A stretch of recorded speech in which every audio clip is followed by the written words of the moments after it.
Welcome to the Omnibus Show, a program for people who are interested in everything, with deep conversations on a wide variety of subjects. And now your host, Dave Gibbs. Hello and welcome to another episode of the Omnibus Show. Today we have Samuel Garza Bernstein, screenwriter, playwright, director, and author. May I call you Sam? Of course. Call me anything you want. Well, welcome. It's great to have you on the show today. Thank you. Well, today we'd like to focus on his upcoming world premiere musical, Mr. Confidential. Can you tell us about the whole process, starting with the magazine that came out back in the 50s? Well, the magazine was this gigantic sort of game changer in journalism in the 50s. By 1957, it was the ¡1 magazine in the country. It was outselling Time, TV Guide, the Saturday Evening Post. And it was very funny, but very scandalous for the times. And but I think in a lighthearted way. Yeah. And I learned, strangely and really by accident, that I knew some of the people that had been involved with that magazine. There was a woman called Marjorie Mead who was on trial for a criminal conspiracy to commit libel. They made up a charge that didn't exist so that they could call it conspiracy to make it a felony. Wow. Because libel didn't actually have any jail time. I got it. And all the stories were actually true. So the court case was a little bit... But anyway, Vanity Fair did an article about it, and I was reading it, and a friend of mine had read the article and said, well, you know, that's Marjorie. And I'm like, what? And so I knew this Beverly Hills Society woman named Marjorie Roth, and in her other incarnation, she had been the flame-haired femme fatale and the Duchess of Dirt. Duchess of Dirt. Wow. Lots of alliteration in those days. And so she agreed to talk to me. And I thought, well, let me see what this story is. And I'd been influenced, by LA Confidential. So I thought I was going to find some kind of dark story. Yeah, and the movie. And it wasn't. It was so funny. And it was this little, very close-knit family. Yeah. Her brother, Michael Tobias, who's still living. Michael is in his 90s now and very, very vital. He still teaches tennis classes. That's amazing. And they both, the funny thing is, I don't think I'm telling any tales to say that Marjorie and Michael didn't always get along so well. Okay. So sometimes they had different versions of different things that happened. But when they talked about their uncle Bob Harrison, who is the center of Mr. Confidential, he is Mr. Confidential. When they talked about Bob, they talked with so much humor and affection, and they told all the same stories, separately and together. They had the same memories. Interesting family talk. Yeah. Dinner talk. And it was a wild ride. And the more I looked into it, well, I also read every one of the magazine issues that he published, every one of them, from cover to cover.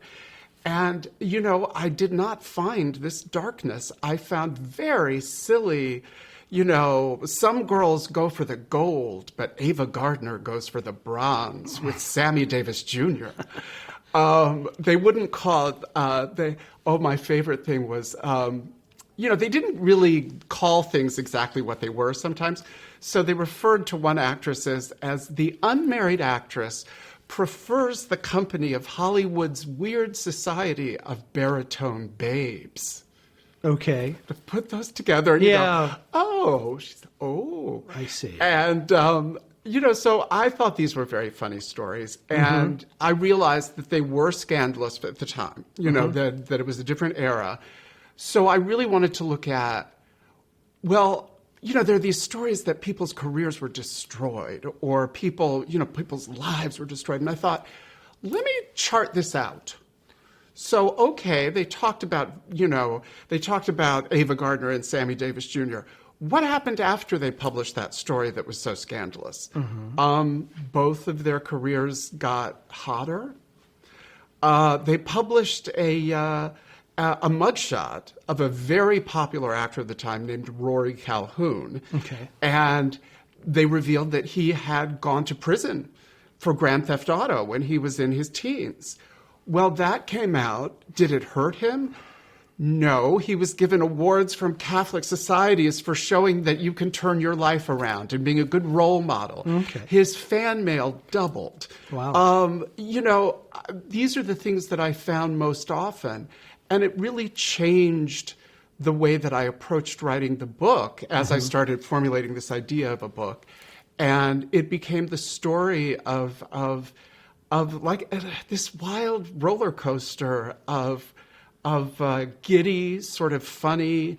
And of course, then it took a darker turn because they did try to put it out of business in 1957 with what they called the trial of the century. There was a different trial of the century in 1958, but there's always a trial of the century. Yeah, of the century. And it was the trial of the century. Every week. Every week. The trial of 100 stars, because Confidential said, well, if you want to take us to court, we'll call every celebrity we've ever written about and ask them to testify in open court as to whether or not these stories are true, because they are all true. Yes. And, of course, a lot of celebrities skip town. Like, suddenly Frank Sinatra's on his yacht in international waters. Okay. And, and everyone kind of ran. But a lot of people stayed, and a lot of stars did show up, like Liberace and Maureen O'Hara and Dorothy Dandridge. And a lot of people testified at that trial. And it did not go as either side planned. And it was very, very silly with people hawking merchandise and souvenirs in the courtroom. It was a crazy, funny, silly, wonderful time. That sounds like a great idea for a musical. Why, yes, it is. When I wrote the book and it came out and it was kind of successful and people were talking about it, I kept thinking so much of the language, the lavender lads and baritone babes and sepia sirens and Nubian nymphs. And, these are all things that you could write lyrics for. Mm-hmm. And I had once worked with the composer David Snyder on a terrible musical, our very first musical that we wrote 1.5 million years ago. That was dreadful. But we had a wonderful time working together. And I thought of him because he really comes from the world of standards, of Sinatra and Judy Garland, and had worked with a lot of really interesting people. And I thought, maybe he's the right guy for this. And actually, the first song that we worked on was a song in the show called The Girl Next Door. And it's Marjorie's song, the flame-haired femme fatale. Mm-hmm. And she's not saying she's the girl next door. She's using a quote that Joan Crawford used to say, which was, if you want the girl next door, go next door.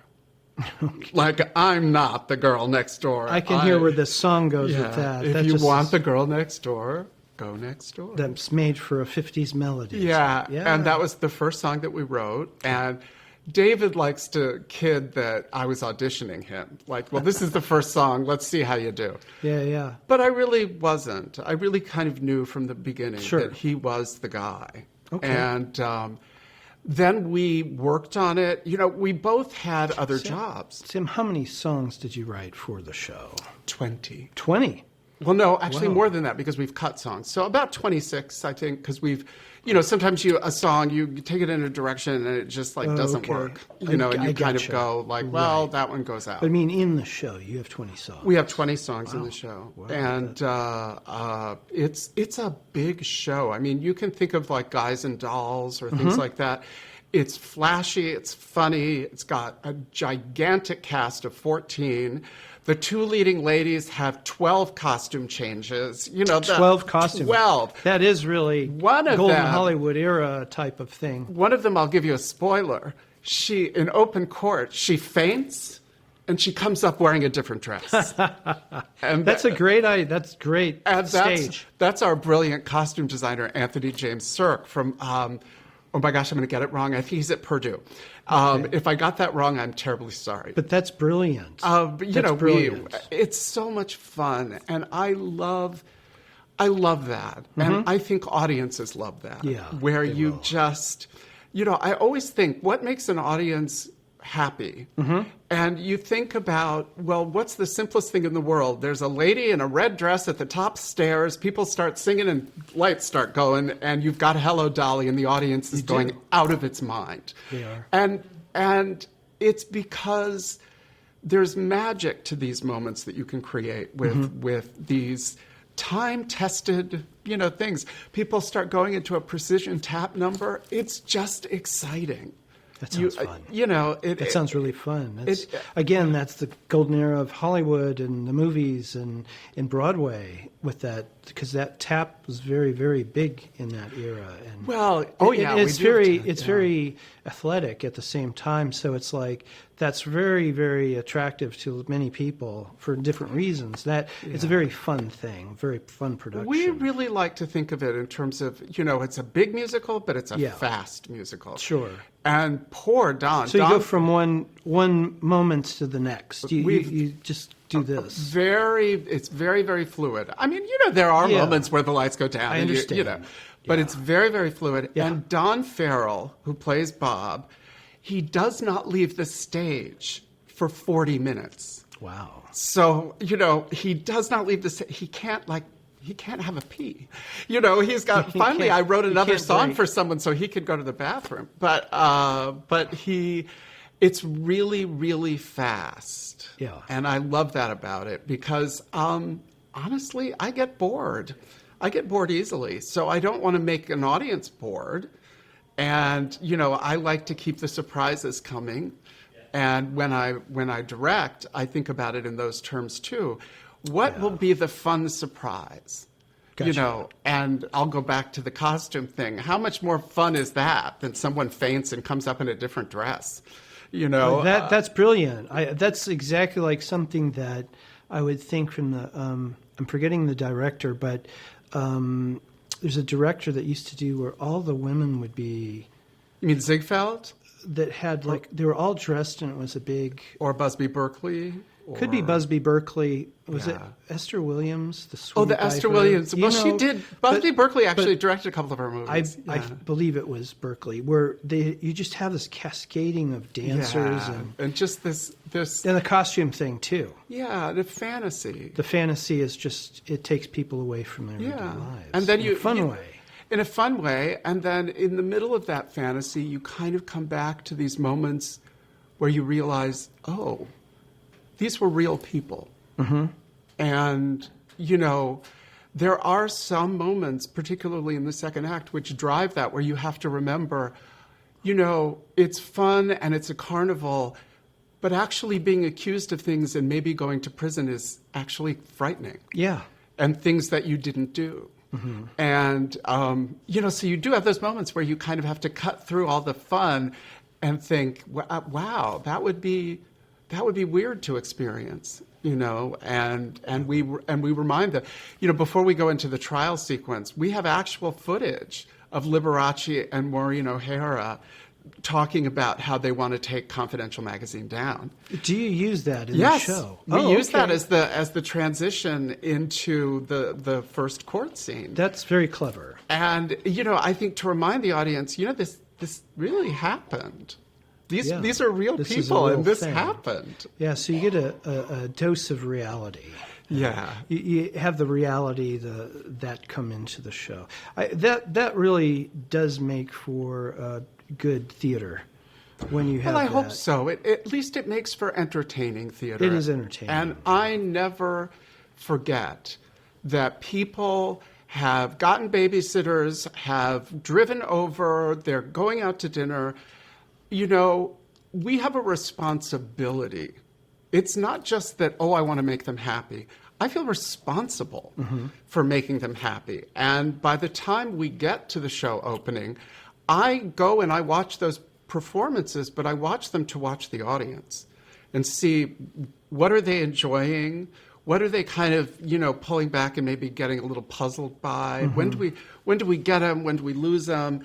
And I think that's very instructive. But I never forget, not in any of the work I do, for television, for film, for the books that I write, somebody is paying money.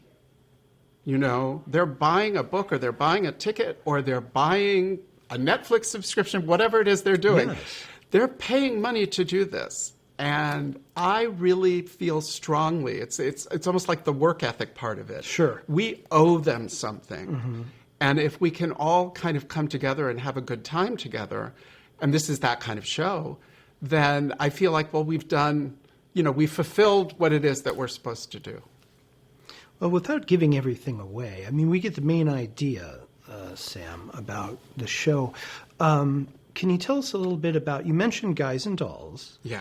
And if you give us a little flavor about the music, the times, and how the costumes and so forth, Wow. It's everything is full of the bright colors that the magazine had.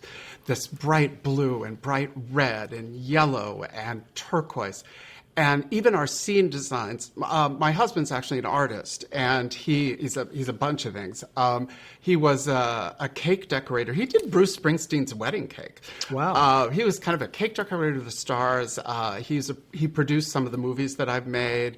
He's a realtor, but he's also doing 54 original scenic paintings that we're using for the, to set the different scenes. For your stage. For our stage. Okay. And they're all in this kind of modern, mid-century, but a little bit of expressionist style. Oh, yeah. And it gives you that feeling of this is real, but it's also fantasy. Sure. And everything that we're doing with the costumes, with the musical arrangements that David is doing, really serves that idea of bringing you into this fast, funny kind of fantasy. Yes. Now, at the top, I'm not going to give you any real spoilers. I already did the one with the dress, so that's the only spoiler.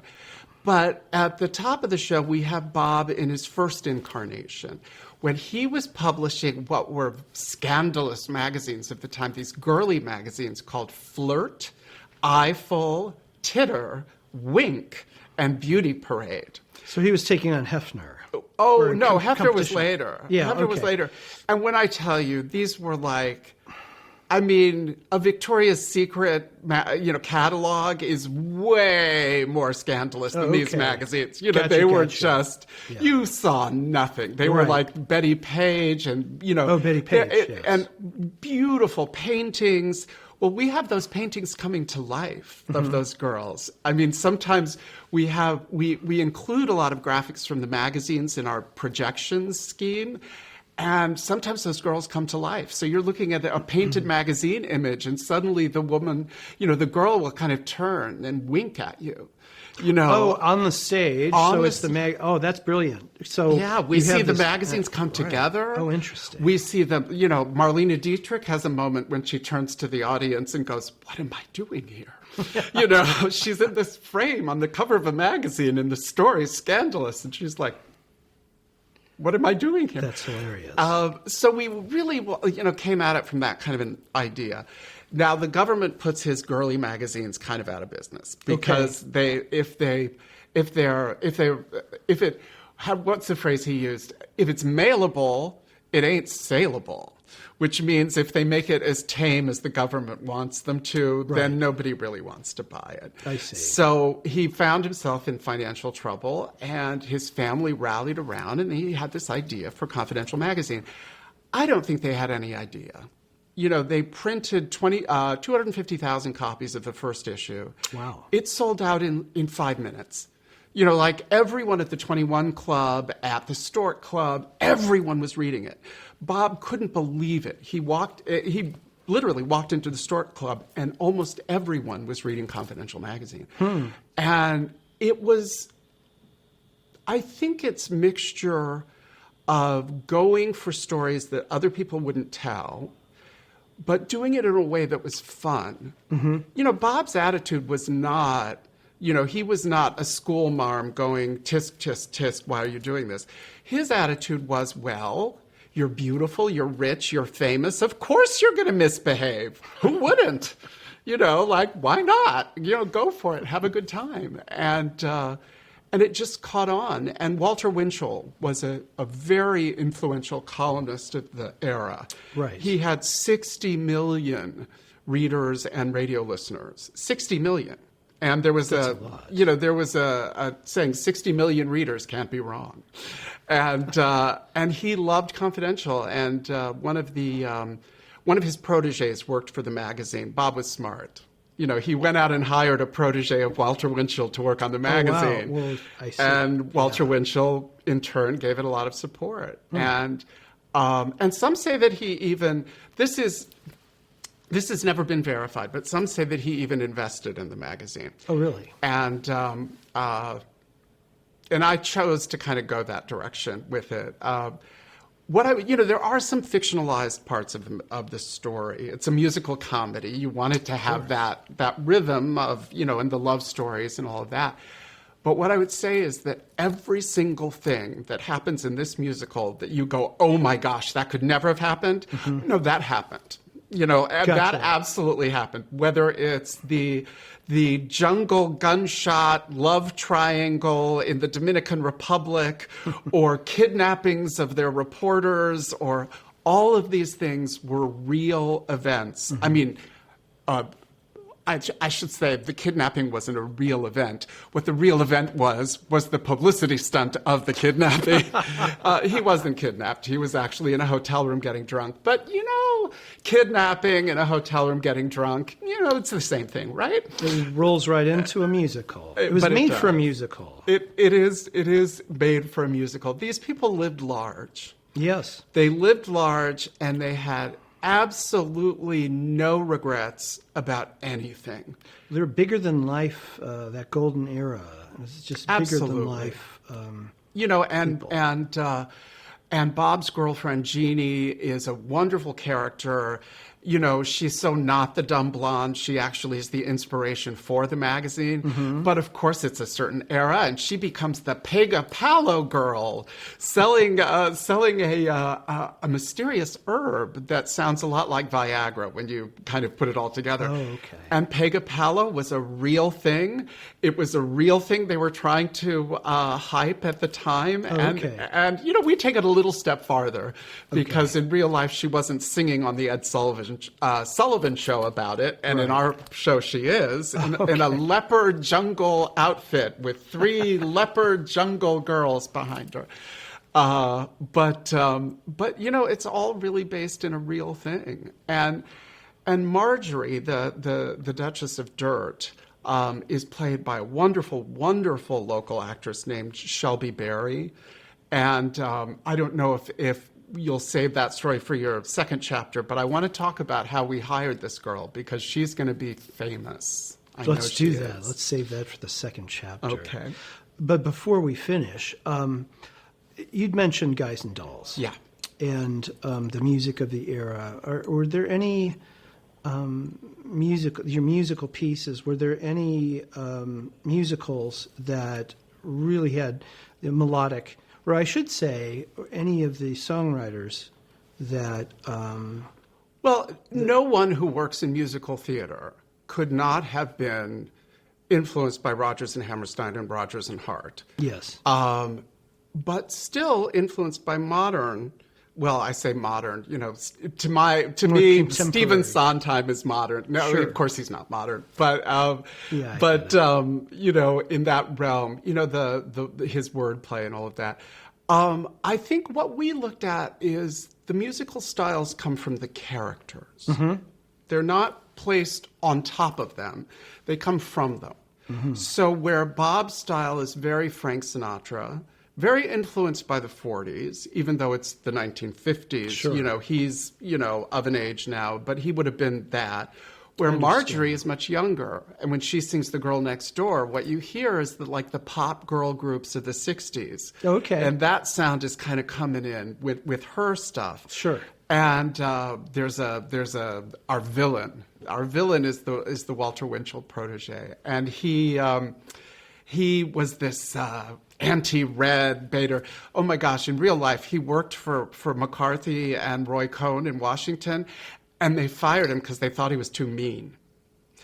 Okay. Now, if Roy Cohn thinks you're too mean, maybe that's a life choice you have to start thinking about. But like, where you've taken things, Yeah, exactly. But That sounds a little like the Sweet Smell of Success, with that Burt Lancaster kind of thing going on. Really, I would say not. Okay. Because not the show. I mean, Yeah, the yeah. character is what I'm referring to. a little bit, yes. Oh, okay, yes, Yeah, yes, just yes, the yes, yes. character. The character, he's dark. He's Yeah, dark, and he yeah. provides the dark forces in the musical, where he's angry, he's drunk a lot.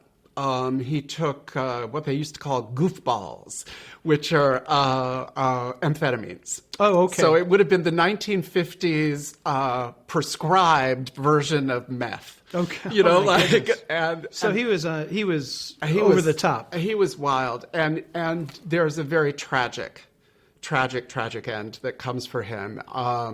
That is part of our story that I won't give away. Sure. But you know, the story. Where I was going with the music is that, you know, his musical style is very different and is more.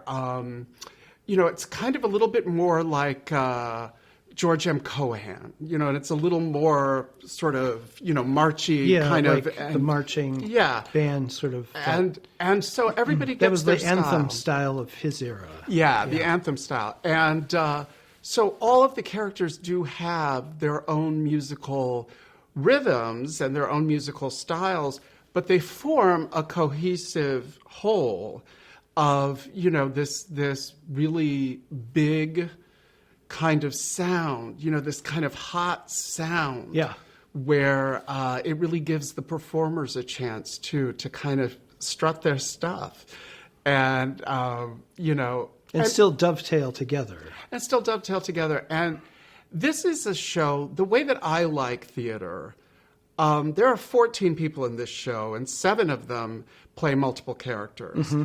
Every single one of those 7 people playing those multiple characters has amazing moments that are just for them alone. Wow. You know, every single person gets a chance to shine. Like Confidential, everyone's a star. Everyone's a star. We all have the itch to be famous and rich. That's one of the lyrics in one of Bob's songs. Oh, great. That fits it perfectly. Yeah, everybody wants it. And it really dovetails completely into the TMZ reality television show world that we live in now. Oh, yeah. Everybody just dressed a lot better back then. Yeah. I think. Very classy era. It was much more classy. Yeah. And people wanted to be adults.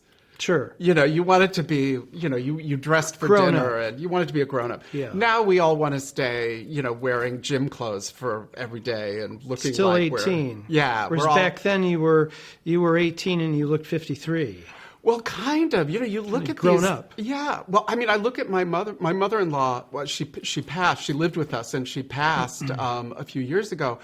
But she was a model in the 30s, and you look at pictures of her, they're so glamorous.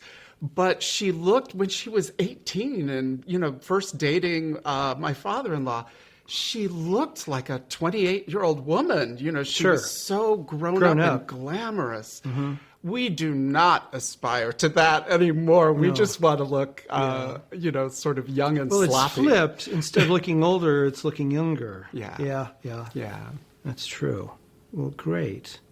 Well, thank you, Sam. We will continue with Chapter 2.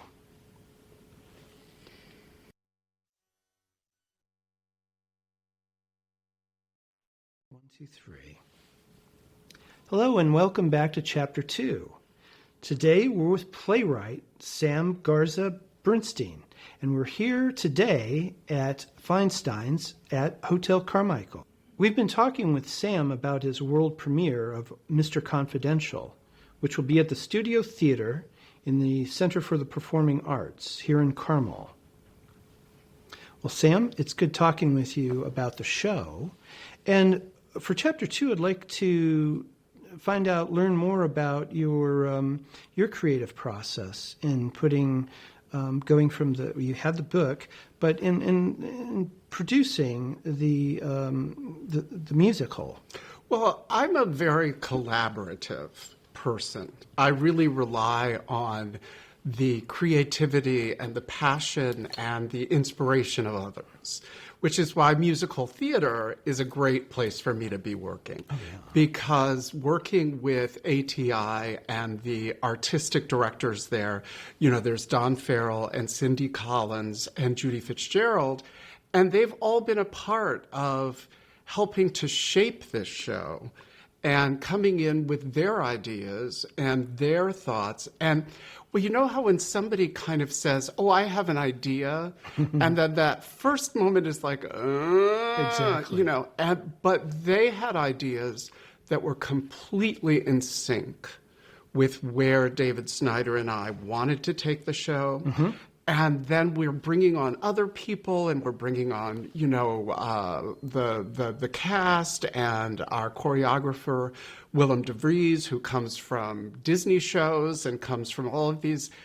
And it's that coming together where I like to create an atmosphere where people feel safe and enthusiastic about sharing their ideas. Mm-hmm.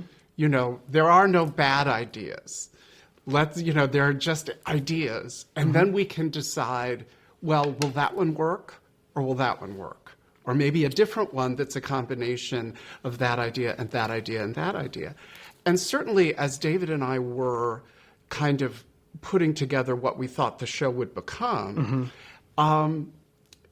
We tried out different things that worked different ways. The first time that we really saw it in front of an audience was a developmental production that was at the New York Music Theater Festival a few years ago. And one of the things, I think I talked earlier about the fact that I like to watch the audience and yes. get their sense of what's happening. And what I immediately figured out was that I had written the whole opening wrong. Like that everyone was excited to see the show. You could feel their energy. And then the show started. And what I did is I started on this kind of dark note. I don't know why, because now I look back and I think, was I insane? This is not a dark show. Why was I starting on this dark note? But at the time, it made sense to me. LA Confidential. It is that influence of LA Confidential, maybe, yeah. where you still think there should be this, I don't know, this... Well, and we're conditioned to think dark is profound. It's not. It's just dark. Yeah. And, but what the audience taught me was, oh, no. We're in a really good mood, and we want to have something fun right from the get-go. And so that's part of how you develop a show. That's, mm-hmm.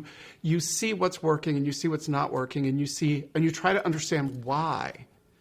Is this not working because it's confusing, or is it not working because it's just boring? Or, right. Because we all can write things that are boring. Mm-hmm. And one of the great pleasures of not being in my 20s anymore is that I can be wrong now. I can be dumb now. I don't feel like I have to pretend that I have all the answers anymore. Right. And you discover so much more when someone can ask you a question and you go, I don't know. But I want to learn, but I want to find out, but I want to get more information. And it's such a richer way to kind of go into a creative process than when you're in your 20s and you're so nervous. Well, you want to be perfect, and you're afraid that someone is going to find out that you don't know anything. Sure. So you pretend you know everything, and it's stupid. Actually, that's what it is. It's stupid, but you can be forgiven when you're young. Sure. In the writing process with the music. When you worked with David, did you write lyric first, or did he write the melodies? Almost first? Every one of the songs, the lyrics came first. The lyrics came first. Different people write differently. For me, I was so familiar and had such a specific idea of who these people were, who these characters are, that it just made sense. And it was also, at the time, he was on tour with the show. I was between 2 television projects, so I had more time than he had. And so I was able to just, really go, okay. And a lot of those songs are still in the show as written. Originally, like the lyrics without editing. Yeah. Some of them are vastly different. Sure. Some of them started life as a song about one thing, and then they became a song about something completely else, different. Which is part of the creative process. And that happened. We have the newest number that we've never seen before is a song that it's called Uncensored. And it's when they're coming together and putting the magazine together, and it's a giant tap number, just to make it harder, and with synchronized stuff and a kind of almost like rap, but it's like a 1950s version of rap. Oh, sure. Where they're talking in rhythm to the music, and it's just this big number, and we've never seen it in front of an audience before, and I'm just like, wow, this is a big sequence. It's kind of 2 fragments of a song. It's a giant dance, and it's a whole bunch of stuff going on 3 projection screens. Sure. And it's 8 minutes long. Is it going to work?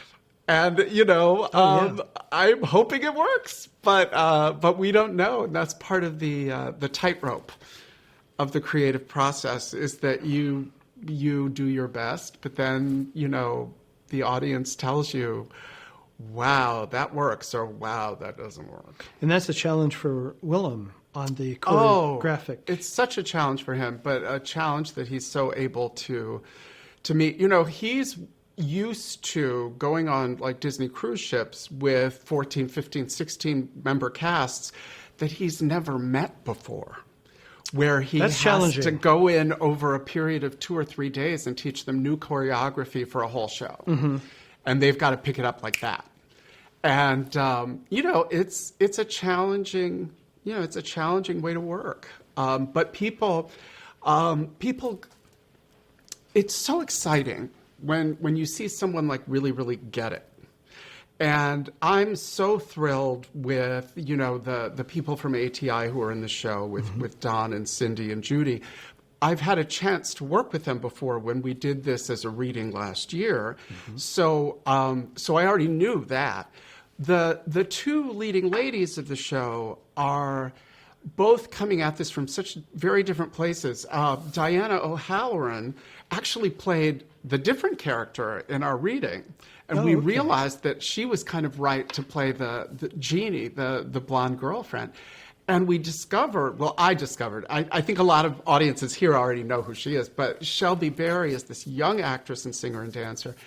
And she came in, and a friend of hers had told her about the auditions. And we described this as kind of a musical with a jazz influence, mm-hmm. which is true when you're talking about 1950s jazz. Sure. Not true if you're talking about 21st century jazz. Of course. So Shelby, she jazz. She came in and sang a Norah Jones song, which could not be more, kind of outside of what our show is.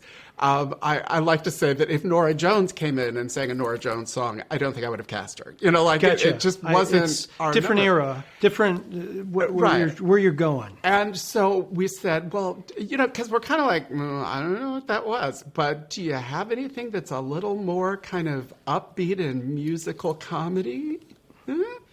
So she sang Don't Rain on My Parade, nailed it, and we were like on our feet, like, we couldn't believe how fantastic it was, that she sang this song from Funny Girl. And then that character has this other song that's kind of more dramatic and really difficult. It's like one of the more difficult songs in the show. And so we thought, okay, can you go and take a look at this song? You don't have to sing it all out. You don't have to memorize it, anything. Just give us a taste of it and come back tomorrow. Mm-hmm. So she came back the next day. She sang the entire song. Wow. Beautifully. The composer was like tearing up because he said, he has never heard anyone sing every single note of that song correctly. Wow. And I'm sitting there with a tear in my eye going, you just came in and told a story from beginning to middle and end. You created a moment of theater that you could be on stage with a paying audience right now. and having done just that. And, she went away and she's like, well, my boyfriend and I, we plunked out the song and I learned it. And, she's kind of like, it's not a big deal. It's a big deal. It's a big deal. It's a big deal. And really the whole cast is surprising me that way.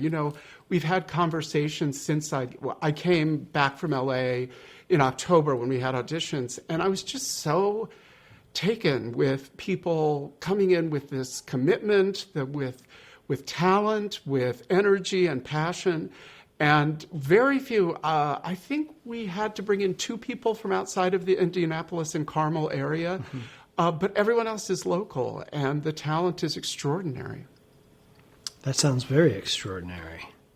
Well, thank you, Sam. It's great to have you on the show today, and we've been talking with playwright Sam Garza Bernstein and his upcoming world premiere of Mr. Confidential.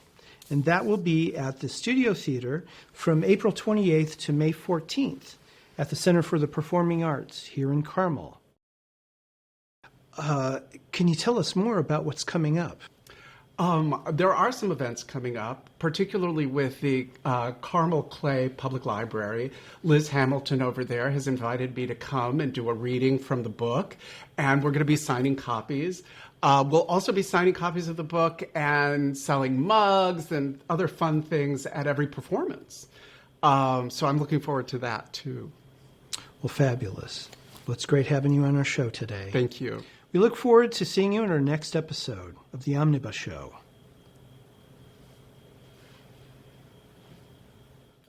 If you enjoyed this program, please like, share, and subscribe to continue the conversation. For the Omnibus Show newsletter, please sign up at theomnibusshow.com.